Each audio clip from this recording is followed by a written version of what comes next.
Muito bem, estamos iniciando mais uma live e hoje estamos aqui com a participação mais do que especial do nosso irmão Miguel Nikolaevski, do site Café Torá, também do canal Notícias de Israel, Café Torá, sempre aí trazendo notícias de Israel para os brasileiros, aí, as pessoas no mundo todo que falam português, que gostam de ouvir as notícias dessa nação que foi, quer queiram, quer não queiram, escolhida por Deus. Então, Miguel, seja muito bem-vindo, ele que já faz um trabalho aqui de notícias desde o ano de 2004, ele faz esse trabalho no site cafetorá.com.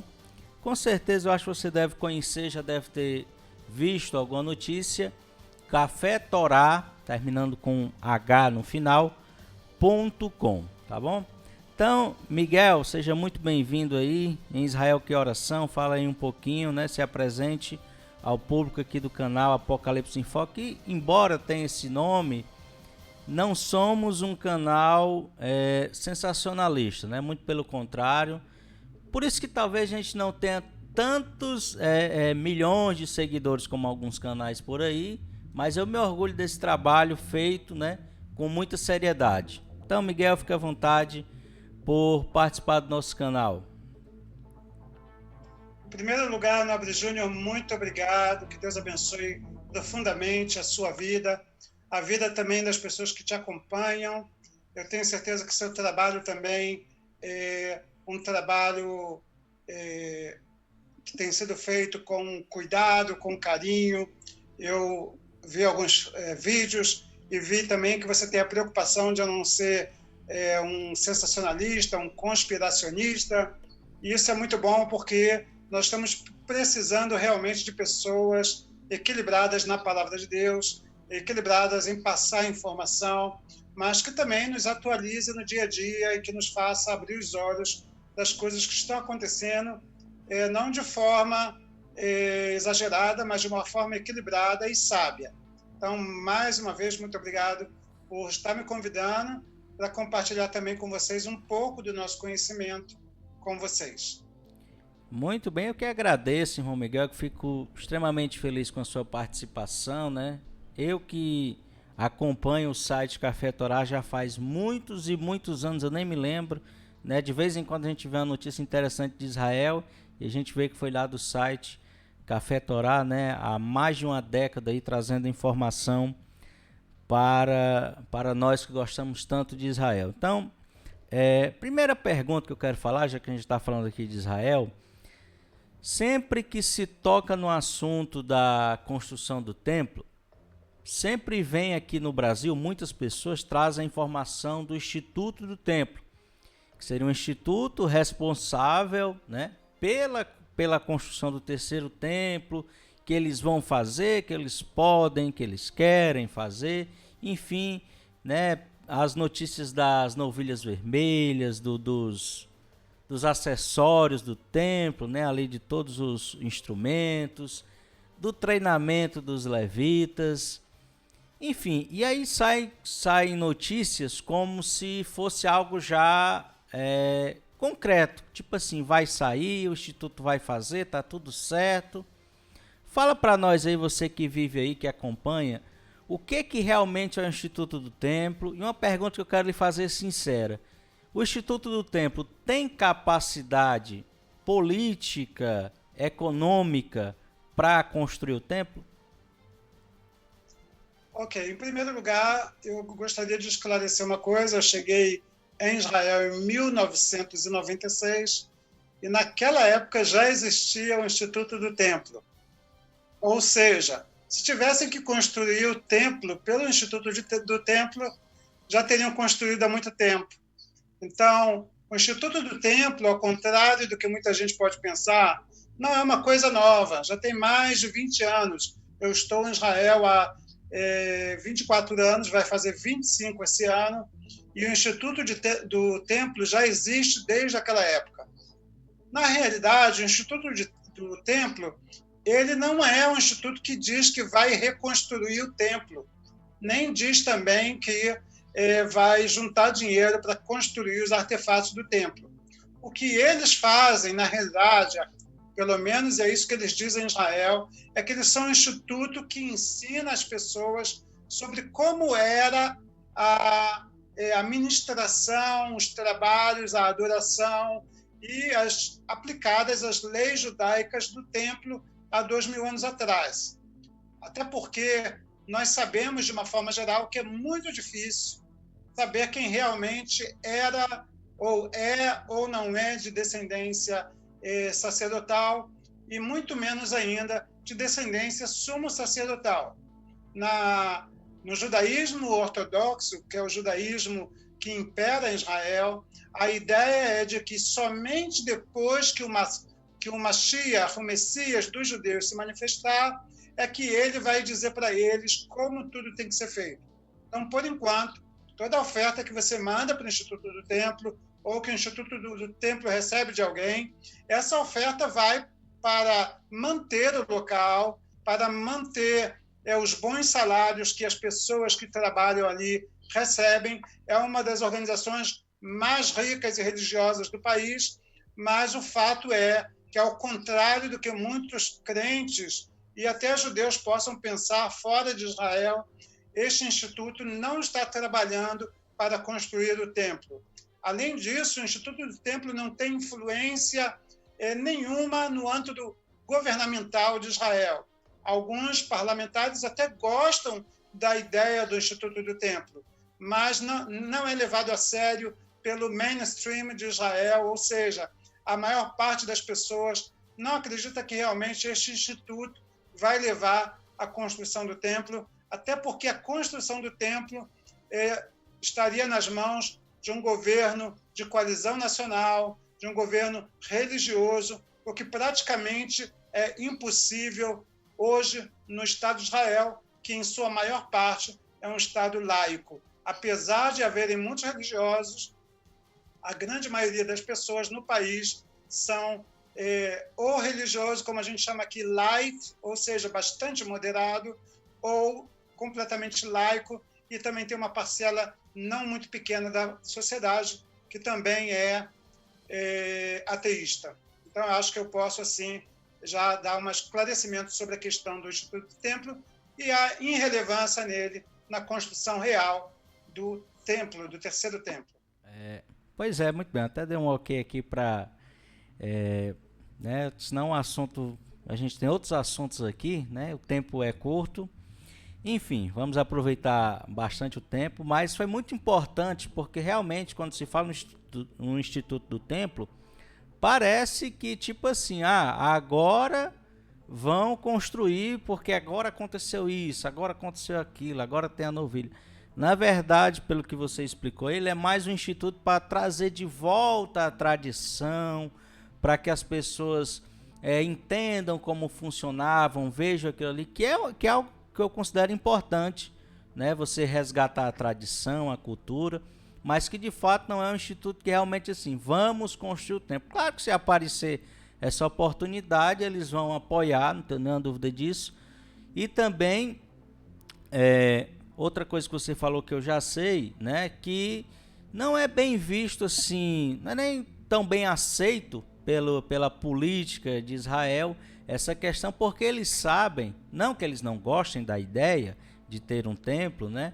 Mas eles sabem que isso vai provocar muitos problemas políticos ali com os árabes, com os países islâmicos ao redor, com os palestinos, enfim. Vai mexer com muita gente, né? Não é uma coisa tão simples. Então, acho que esse ponto já ficou esclarecido. O Instituto do Templo não tem essa capacidade real de construir, né? Se aparecer a oportunidade, eu acredito que eles vão ajudar. Então vamos continuar nossa entrevista aqui, né? Nosso bate-papo aqui com o nosso irmão. Falei um pouquinho sobre a questão do lockdown em Israel aí, o coronavírus, como é que está. Aqui no Brasil nós ainda estamos esperando chegar uma vacina. Eu acho que o único país que realmente está vacinando, e não vou nem entrar aqui no mérito, vacine, não vacine, porque não é nem um tema do canal, e enfim, acho que cada um tira suas conclusões, né? No Brasil já estão querendo que seja obrigatório, então, enfim, não vai ter muita essa escolha, mas os outros países do mundo tá se propagando que estão se vacinando e não estão. Mas como é que tá aí no Israel? Tá tendo problemas com essa questão? Já que é o país que mais está vacinando, tá tendo efeitos colaterais ou como é que tá sendo isso aí? O Estado de Israel realmente, em termos percentuais, é o campeão em vacinação, né? Nós chegamos hoje, provavelmente amanhã o número já vai ter passado de 2 milhões de vacinados, o que é um número muito grande em relação a uma população em torno de 9 milhões e 400 mil habitantes. Eu acho que isso já é, por si só, uma grande vitória. Nós estamos agora no meio da quarentena, uma quarentena relativamente rígida, onde nós podemos somente ir a supermercados e a mercearias, mas não podemos entrar em lojas de centros comerciais, nada disso. Você pode até encomendar pizza, mas você não pode ir até a pizzaria. Enfim, o lockdown está relativamente rígido, apesar de que hoje foi, por exemplo, o maior número de contaminados, quase 10 mil pessoas ficaram contaminadas em apenas 24 horas. Por outro lado, em relação ao resultado das vacinas, no Ministério da Saúde já estão identificando um índice menor de pessoas com o Covid na faixa etária de maior risco, ou seja, acima de 60 anos. Ou seja, as pessoas que tomaram já a primeira leva e estão começando a tomar agora a segunda vez a vacina da Pfizer, pelo visto, isso já está causando uma diminuição no número de pessoas idosas com Covid. Isso é uma excelente notícia, mas para diminuir de uma forma geral, eu acredito que nós vamos ainda demorar pelo menos umas 2 ou 3 semanas. Eu torço para que dê certo, sabe? Eu não sou aquele que... agora aqui no Brasil nem tem estrutura para receber a da Pfizer, né? Não tem estrutura porque tem que ser conservada a menos 70 graus. E aquela lá da Terra do Dragão, que a gente não pode nem dizer o nome aqui no YouTube, porque o YouTube já fica cortando tudo. Saiu a última notícia agora, 50,63% de eficácia, ou seja, 50% de eficácia. Muito ruim, né? Enfim, né? Então, aqui no Brasil o negócio tá meio mato sem cachorro, né? Mas enfim, vamos seguir aí, né? No Brasil, se tivesse... Agora tem a vacina aí da Moderna, que vão trazer, mas talvez não seja um número tão grande também, porque essa aqui da Terra do Dragão já chegou aqui para o Brasil mais de 10 milhões de doses, então acho que vai ser a que vai ser mais distribuída de fato, não tem muito para onde correr, né? Mas enfim, eu torço realmente de coração para que dê certo, para que funcione. Mas assim, todas elas, né, foram testadas pouco tempo e tem um risco aí daqui a 2 anos, 1 ano. Enfim, né? Vamos ver. Realmente o mundo foi meio que pego de surpresa. Vamos seguir aqui. Vamos falar de um assunto aqui que esse aqui eu acho que você deve saber bem mais do que eu. Que nas eleições passadas eu dei 2 palpites, viu, Miguel? Eu dei 2 palpites e acertei os 2. Na segunda eleição, na primeira eu não dei palpite, eu não acompanhei muito, né? Tô falando dessas 3 que foram em seguida, né? Israel, para quem não sabe, houve 3 eleições aí em menos de 1 ano, não foi isso? Menos de 1 ano. É verdade. Né? Essas 3 eleições em 1 ano e pouco. E na primeira eleição, que era normal, né? Período normal, eu não acompanhei muito. Na segunda... Quase todas as mídias aqui do Brasil e os YouTubes que acompanhei, eu não me lembro do que você falou lá no site, realmente eu não me lembro, falaram que o Bibi ia ganhar. Bibi ia ganhar, estava eleito, estava tudo certo que ele ia ganhar. Eu disse, não, acho que não, tem muita oposição aí, muito dividido, eu acho que vai ter uma terceira eleição. E que eu me lembre, eu realmente não sei, eu queria até saber o que você pensava na época, se você se lembra da segunda eleição, e na terceira, todo mundo dizia que ia para uma quarta, pelo menos aqui no Brasil a conversa era essa, vamos para uma quarta, que não tem jeito, vai tá tudo dividido. E eu disse que não, que a gente ia ver um eleito e que provavelmente ia ser o Bibi, ele ia levar. Quase que eu errava, né? Porque ali foi decidido nos últimos segundos, mas eu acertei. Agora essa eu não sei realmente, eu estou ainda analisando, eu não sei ainda. Eu queria a sua opinião, o que é que você acha do que vai acontecer nessas próximas eleições agora em março. Ok, nós temos aí Não, alguns não, problemas. não se acanhe em dar sua opinião, viu? Fica à vontade. Tá bom. Eu não gosto de dar minha opinião para não influenciar os outros, mas eu vou colocar mais ou menos a situação. A situação é a seguinte: a direita se fragmentou em dois importantes candidatos. O primeiro é o Netanyahu e o segundo é o Guidon Sa'ar, que já foi ministro de Netanyahu. Porém, Guidon Sa'ar ele não tem muita experiência, né? Ele tenta montar uma aparência de uma alta experiência, mas ele não tem tanta experiência em áreas críticas, por exemplo, como fazenda ou na área de segurança.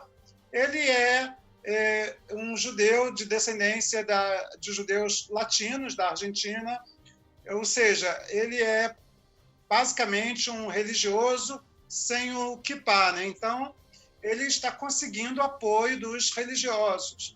E, por outro lado, Netanyahu sempre teve o grupo de religiosos que apoiou ele.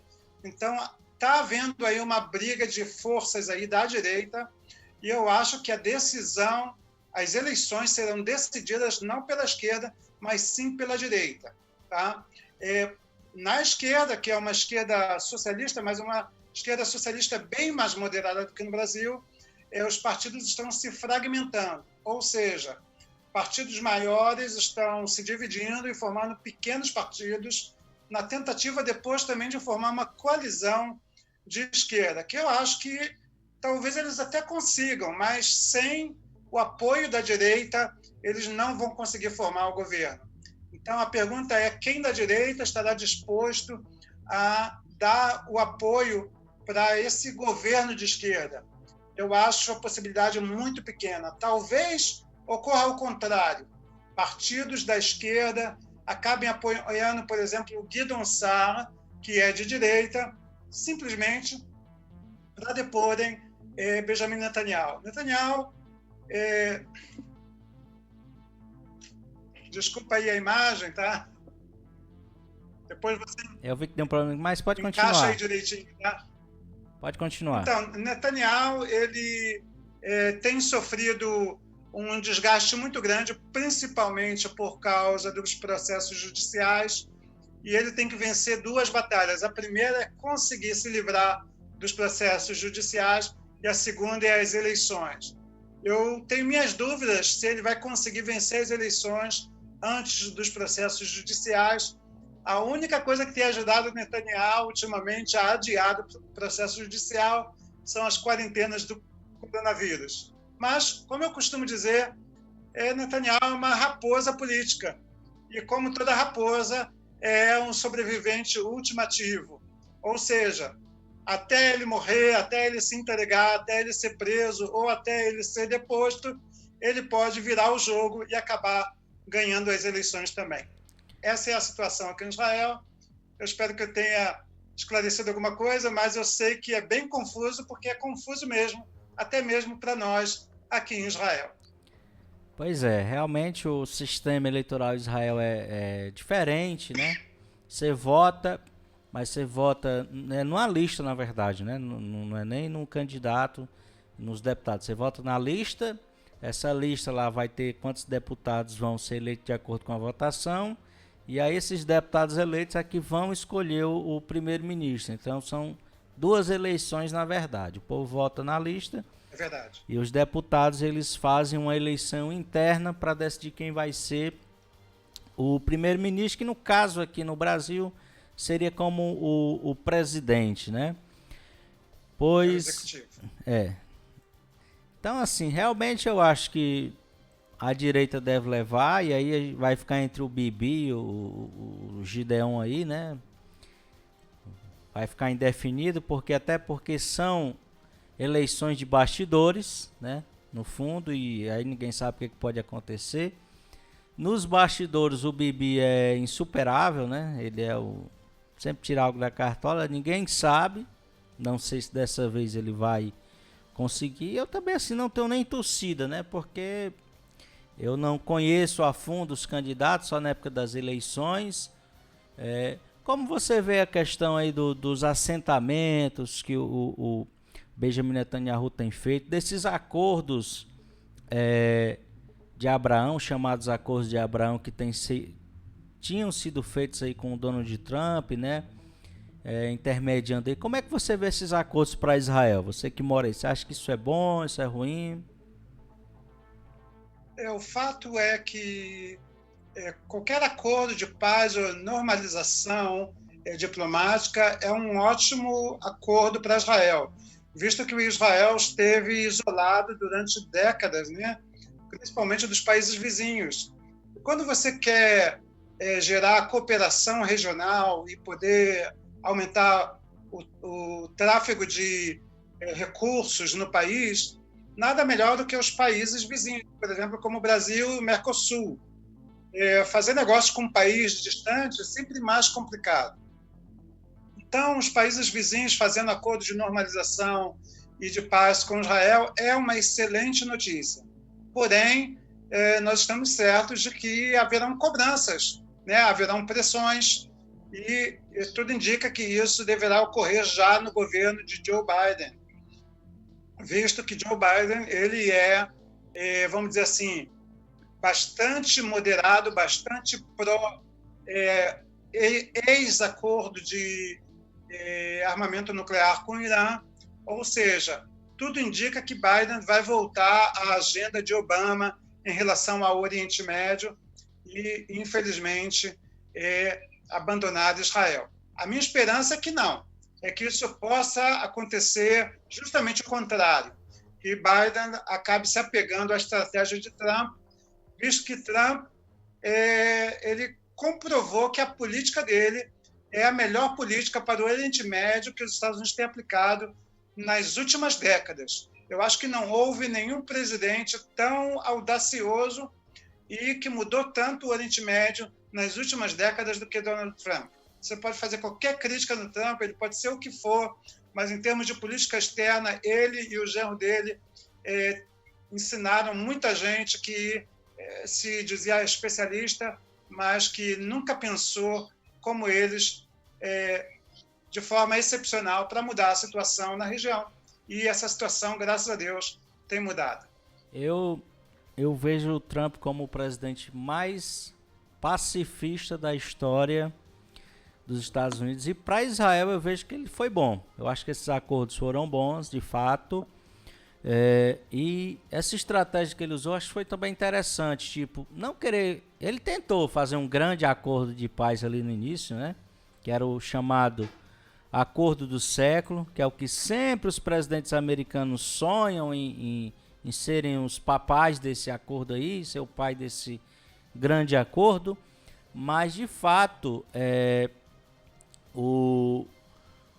esses acordos menores, né, aos poucos eles podem sim surtir um efeito, né, positivo para Israel e para a região. E aí, o que acontece? Eu vejo, né, que tem sido muito bom, o Trump foi muito bom. Sobre o Biden, eu acho assim, que tanto ele pode voltar à época do Obama, mas eu não sei se você se lembra, na época a Hillary Clinton, ela disse que atacaria o Irã no outro dia caso ela vencesse. Então assim, tanto ele pode seguir a estratégia do Obama, como ele pode seguir do Trump ali de acordos, como ele pode também, e tem muita gente apostando nisso aqui no Brasil, não sei se você... Muita gente apostando que o Biden vai meter bala lá no Irã, vai mandar fogo lá, né? Então, assim, realmente a gente não sabe como é que ele vai agir, e é isso. Eu agradeço aí a sua participação. Já tá encerrando aqui o tempo aqui da nossa live aqui, já deu o sinal aqui. Fique à vontade aí, né, para se despedir aí do pessoal, e eu conto com você em outras oportunidades para estar participando aqui do nosso canal, né? Sobre esse acordo, só mais uma pergunta. A Turquia é confiável para ser feito um acordo com Israel? Como é que eles veem a Turquia aí hoje? Não sei se você observou no canal, eu sempre falo muito da Turquia, realmente eu tenho estudado muito, eu acredito. Numa visão escatológica que eu tenho, eu não sei qual é a sua visão escatológica, que o antimessias virá dali daquela região, de alguma forma, virá da região da Turquia. E como é que vocês veem a Turquia? Como é que o povo vê? Como é que os políticos veem a Turquia agora querendo se aproximar novamente de Israel? Eu acredito que a Turquia é um ótimo país. O Estado de Israel já teve excelentes relações com os turcos. Quem estraga a Turquia, na realidade, é Erdogan, porque ele é um extremista sunita, né? E ele está se associando com o Irã, extremista xiita. É um verdadeiro disparate, mas Erdogan ele é um patrono da Irmandade muçulmana. Então, se há um Estado ou um país suspeito na região, é realmente a Turquia. E se há uma figura política na região que já blasfemou diversas vezes contra Israel e incitou outras nações a fazerem guerra contra Israel, ele se chama Erdogan. Só que mais detalhes sobre isso eu acho que a gente pode entrar mais a fundo na próxima entrevista. Quero agradecer a você profundamente por esse chamado aí, essa cooperação que nós estamos fazendo juntos. Deus abençoe profundamente a você, sua família e o seu canal, que você possa prosperar também nesse trabalho e ministério. Deus abençoe você e, mais uma vez, muito obrigado. Eu que agradeço, meu irmão, muito obrigado. Shalom, muita paz aí para você, para sua família também, para o seu trabalho. E até uma próxima live aí para você que está no canal, se o bom Deus nos permitir. Muito obrigado, valeu a todos, fui.